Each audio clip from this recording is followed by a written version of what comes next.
Assalamualaikum warahmatullahi wabarakatuh. Saya Syahabuddin. Terima kasih banyak kerana anda berada di channel YouTube saya dan terima kasih banyak jika anda telah tekan butang subscribe. Kalau belum tekan butang berkenaan, tekan butang itu sekarang. Jika ada video-video yang bermanfaat, insya-Allah akan ada di feed YouTube anda. Sahabat-sahabat, baru-baru ni jadi viral lagu Ustaz Don dan juga Siti Nurhaliza menyanyi lagu Cindai plus selawat. Jom kita tengok video berkenaan sama-sama dan kita berikan reaction selepas itu.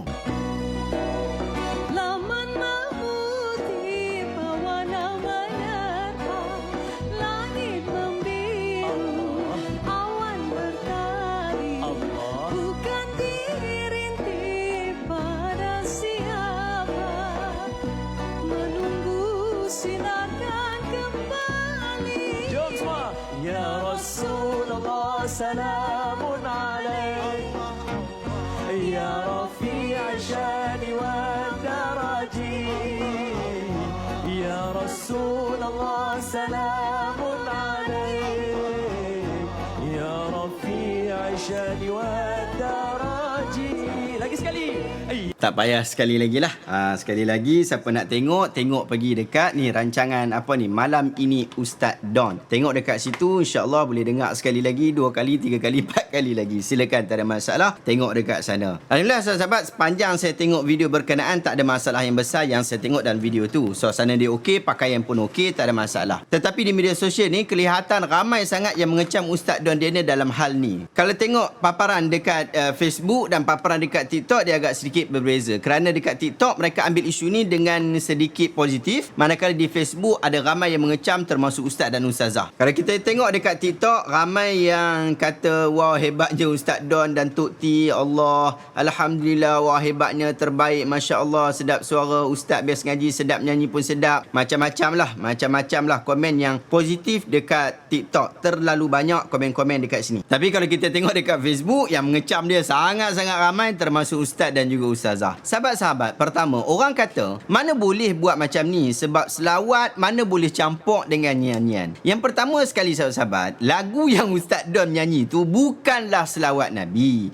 Ia adalah qasidah daripada satu syair Arab daripada seorang penyair bernama Muhammad bin Qamaruddin Al-Majzub, seorang penyair dari Sudan dan dia meninggal dunia sekitar tahun 1831. Qasidah ni dia selalu didendangkan di majlis-majlis sufi, majlis-majlis Habib dan sebagainya. Sehingga geng-geng sufi ni apa saja yang bunyi nyanyi, bunyi macam nasyid, semua dia sebut dengan nama selawat. Padahal bukan selawat dengan hakikat selawat yang kita selalu baca tu. Ia lebih kepada nasyid sahaja. Jadi kalau kita nak cari hukum dalam bab ni, jangan cari hukum berkaitan tentang selawat, tapi cari hukum berkaitan tentang nasyid ataupun nyanyian yang bukan selawat Nabi SAW. Yang kedua, kalau kita kata selawat pun yang didendangkan dengan muzik pun tak ada masalah. Apatah lagi sejak dulu lagi Raihan dah keluarkan album lagu yang ada menyanyi lagu selawat. Tak ada siapa pun marah waktu tu, tak ada siapa pun kata apa waktu tu. Bahkan kita siap nyanyi lagi lagu selawat tu kalau kita nak tidurkan anak-anak kita. Yang ketiga sahabat-sahabat, apabila saya menyatakan bahawa video Ustaz Don tu tak ada masalah, ramai pula tak puas hati dengan saya. Mungkin anda yang sedang menonton ni pun mungkin tak puas hati dengan kenyataan saya ni. Sebab sampai ada orang kata letaklah isteri Syekh berduet atas tu dengan Ustaz Don. Adakah Syekh setuju, kata dia. Saya kata saya tak ada masalah. Suara wanita bukan aurat. Wanita boleh bernyanyi, wanita boleh main muzik, jual hasil nyanyian serta ambil manfaat daripada industri nyanyian. Tak ada masalah. Kalau isteri saya suara dia sedap, silakan, tak ada masalah. No issue. Kalau dia boleh challenge Siti Nurhaliza, terkenal pula dia, apa masalahnya kalau dia berduet dengan Ustaz Don? No issue terhadap hal berkenaan. Sahabat-sahabat yang keempat, ada sebahagian orang dia masih lagi main isu mazhab. Lalu mereka mengatakan bahawa mazhab Syafi'i kata haram. Kenapa Ustaz Don tak ikut pendapat mazhab Syafi'i? Bukankah dulu Ustaz Don pernah ulas apabila orang tanya, bolehkah kita guna pendapat selain mazhab Syafi'i? Dan Ustaz Don jawab macam ni. Salah satu kewajipan yang ada pada kita adalah mentaati pemimpin. Okey. Jadi bila pemimpin kita dah putuskan kita dah bergang dengan mazhab Imam Syafi'i, sebagai even you sebagai seorang alim, you kena ikut sebab mentaati pemimpin tu ada. Okey. Jadi kepada ustaz yang mengajar tu sepatutnya dia tak boleh buat macam itulah. Secara tak langsung dia telah mengajar perpecahan dalam masyarakat. Itu tak betul. Tu salah sebab kita kena ati Allah wa ati Rasul wa ulil amri minkum. Mentaati pemimpin tu wajib bagi kita selama mana dia tak buat benda-benda yang berdosa. Dia suruh guna mazhab Syafi'i, apa yang berdosanya?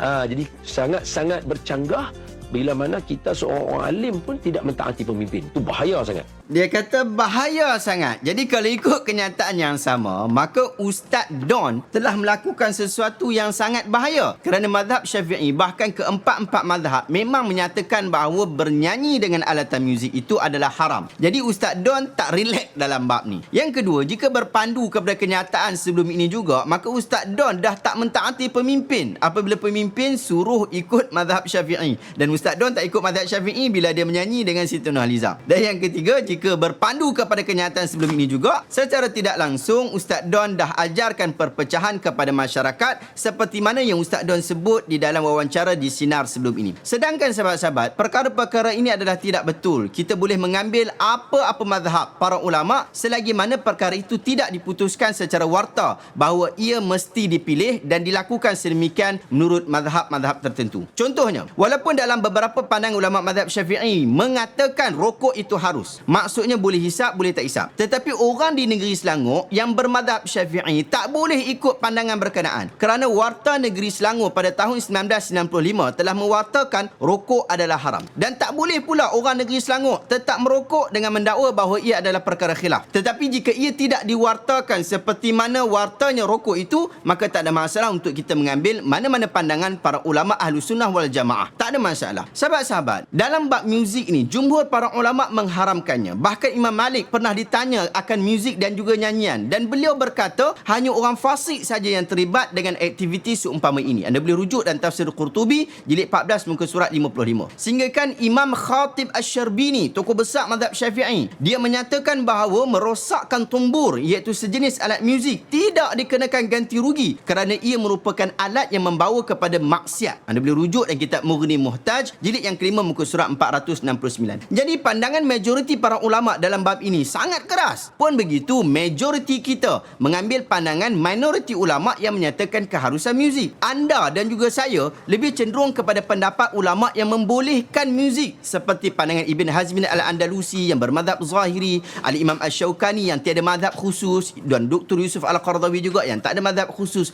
Mereka berpendapat bahawa bernyanyi dan bermuzik tak ada masalah selagi mana menepati etika-etika beragama yang betul. Bahkan boleh bernyanyi, mendengar nyanyian, bermain alat muzik serta menjual hasil muzik dan alat muzik.